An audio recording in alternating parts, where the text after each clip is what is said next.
We're going to start by talking about modularity, something that people don't seem to understand. It's built on the concept of simple is better than complex. I've always lived the rule in programming to build small, should make sure it works, and then set it aside to be used later. I can demonstrate it with my window maker. It's small and not too ugly. And then we're going to talk about functions in Python a little bit more. If we take a look at my window maker is located in my drivers, with my drivers.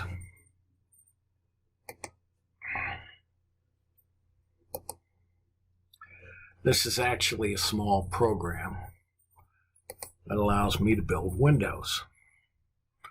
Now, it has all the attributes associated with a window.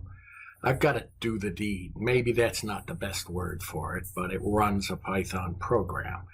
And it checks your slides, and it does things. It does something for me. But the window maker portion is this area up here. This is the window maker. What it does is it builds a window, gives me takes in the title, gives me an X and a Y size, which is the size. Then it builds my size, it builds my button, and then it runs like this. That's kind of a neat thing when you think about it, because what it really does is it builds everything I want it to build. And when we run it,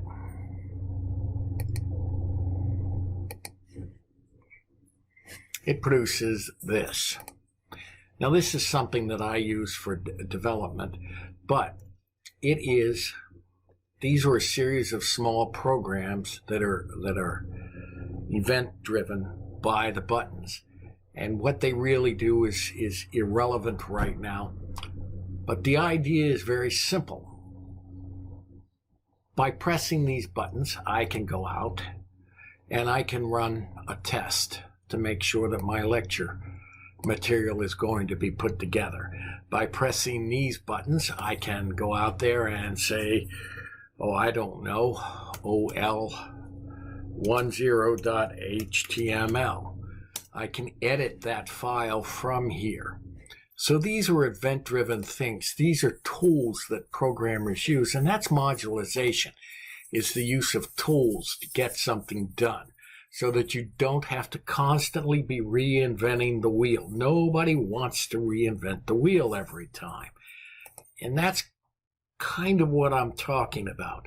You want to write a small program that's modular in nature, that's going to do a lot of things for you. And that program I'm going to call utilities in the next scenario, because we're going to talk about making our GUIs beautiful, beautiful, beautiful. But to do that, we need to take and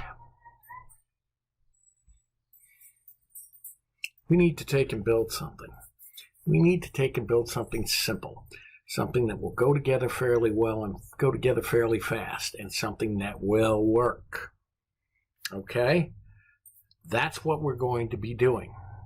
So, let's move on to the next video and see how that works for modularization.